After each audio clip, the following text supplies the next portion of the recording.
नमस्कार दोस्तों। स्वागत है आपका केटी वॉइस स्टोरीज चैनल में। दोस्तों, हमारी आज की कहानी है पिता का आशीर्वाद। कर्नाटक में बेंगलुरु के एक व्यापारी की यह सत्य घटना है।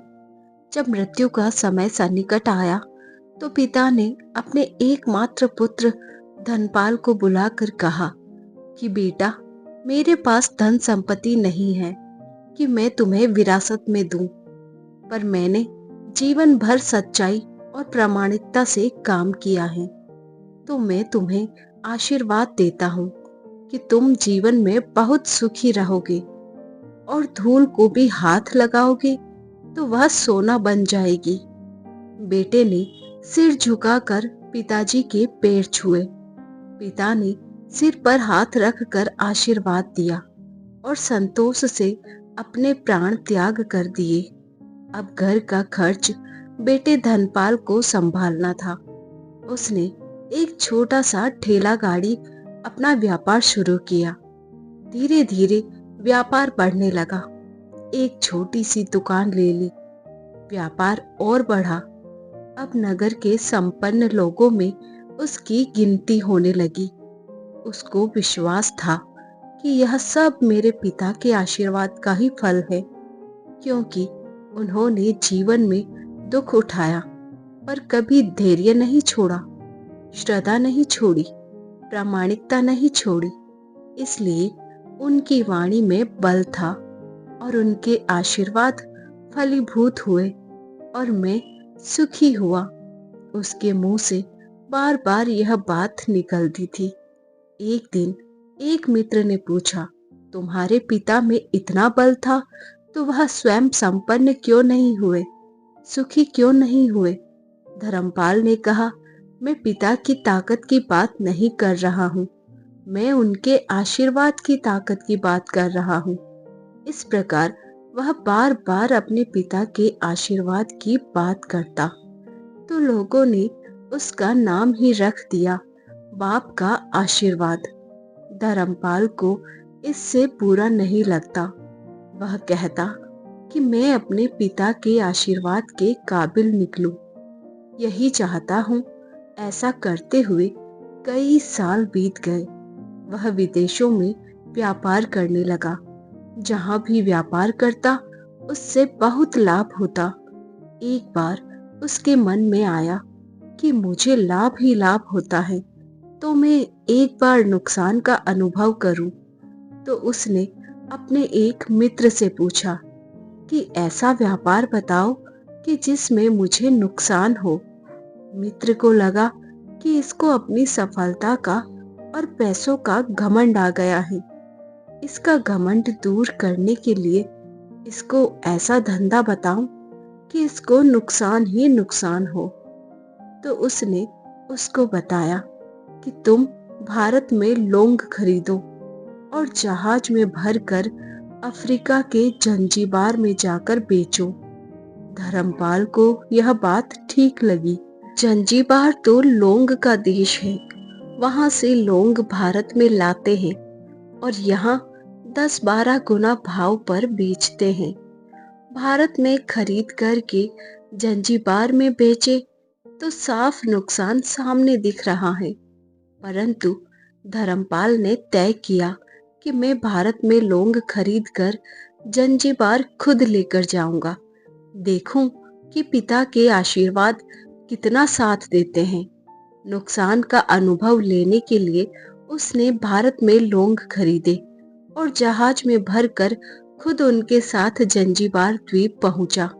जंजीबार में सुल्तान का राज्य था।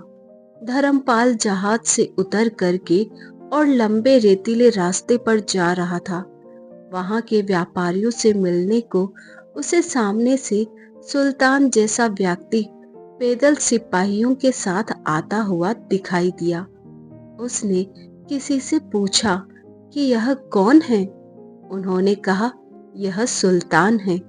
सुल्तान ने उसको सामने देखकर उसका परिचय पूछा। उसने कहा, मैं भारत के गुजरात के खंभात का व्यापारी हूँ और यहाँ पर व्यापार करने आया हूँ। सुल्तान ने उसको व्यापारी समझकर उसका आदर किया और उससे बात करने धर्मपाल ने देखा कि सुल्तान के साथ सैकड़ों सिपाही हैं, परंतु उनके हाथ में तलवार, बंदूक आदि कुछ भी न होकर बड़ी बड़ी छलनियां हैं। उसको आश्चर्य हुआ। उसने विनम्रता पूर्वक सुल्तान से पूछा, आपके सैनिक इतनी छलनी लेकर के क्यों जा रहे हैं? सुल्तान ने हंसकर कहा, बात यह है कि आज सवेरे मैं समुद्र तट पर घूमने आया था, तब मेरी उंगली में से एक अंगूठी यहाँ कहीं निकलकर गिर गई। अब रेत में अंगूठी कहाँ गिरी पता नहीं, तो इसलिए मैं इन सैनिकों को साथ लेकर आया हूँ। यह रेत छान कर मेरी अंगूठी उसमें से तलाश करेंगे। धर्मपाल ने कहा, अंगूठी बहुत महंगी होगी। सुल्तान ने कहा, नहीं, उससे बहुत अधिक कीमत वाली अनगिनत अंगूठी मेरे पास है, पर वह अंगूठी एक फकीर का आशीर्वाद है। मैं मानता हूँ कि मेरी सल्तनत इतनी मजबूत और सुखी उस फकीर के आशीर्वाद से है, इसलिए मेरे मन में उस अंगूठी का मूल्य सल्तनत से भी ज्यादा है। इतना कह करके सुल्तान ने फिर पूछा, बोलो सेठ, इस बार आप क्या माल लेकर आए हो? धर्मपाल ने कहा कि लौंग। सुल्तान ने आश्चर्य का ठिकाना ना रहा। यह तो लौंग का ही देश है सेठ, यहाँ लौंग बेचने आए हो? किसने आपको ऐसी सलाह दी? जरूर वह कोई आपका दुश्मन होगा। यहाँ तो 1 पैसे में मुट्ठी भर लौंग मिलते हैं। यहाँ लौंग को कौन खरीदेगा? और तुम क्या कमाओगे? धर्मपाल ने कहा, मुझे यही देखना है कि यहाँ भी मुनाफा होता है या नहीं। मेरे पिता के आशीर्वाद से आज तक मैंने जो धंधा किया उसमें मुनाफा ही मुनाफा हुआ, तो अब मैं देखना चाहता हूँ कि उनके आशीर्वाद यहाँ भी फलते हैं या नहीं। सुल्तान ने पूछा, पिता के आशीर्वाद, इसका क्या मतलब? धर्मपाल ने कहा, मेरे पिता सारा जीवन ईमानदारी और प्रामाणिकता से काम करते रहे, परंतु धन नहीं कमा सके। उन्होंने मरते समय मुझे भगवान का नाम लेकर मेरे सिर पर हाथ रख कर आशीर्वाद दिए थे कि तेरे हाथ में धूल भी सोना बन जाएगी।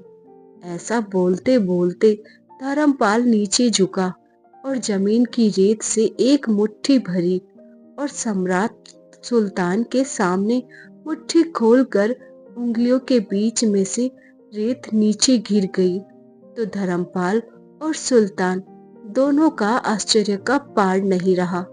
उसके हाथ में एक हीरे जड़ित अंगूठी थी। वह यही अंगूठी थी सुल्तान की घूमी हुई अंगूठी। अंगूठी देखकर सुल्तान बहुत प्रसन्न हो गया। बोला, वाह खुदा, आपकी करामात का पार नहीं, आप पिता के आशीर्वाद को सच्चा करते हो। धर्मपाल ने कहा, फकीर के आशीर्वाद को भी वही परमात्मा सच्चा करता है। सुल्तान और खुश हुआ, धर्मपाल को गले लगाया और कहा, मांग सेठ, आज तू जो मांगेगा मैं दूंगा। धर्मपाल ने कहा, आप 100 वर्ष तक जीवित रहो और प्रजा का अच्छी तरह से पालन करो, प्रजा सुखी रहे, इसके अलावा मुझे कुछ नहीं चाहिए। सुल्तान और अधिक प्रसन्न हो गया। उसने कहा, सेठ, तुम्हारा सारा माल मैं आज खरीदता हूँ और तुम्हारी मुंह मांगी कीमत दूंगा। पिता के आशीर्वाद हो तो दुनिया की कोई ताकत कहीं भी तुम्हें पराजित नहीं होने देगी। पिता और माता की सेवा का फल निश्चित रूप से मिलता है। आशीर्वाद जैसी और कोई संपत्ति नहीं है। बालक के मन को जानने वाली माँ और भविष्य को संवारने वाले पिता, यही दुनिया के 2 महान ज्योतिषी हैं।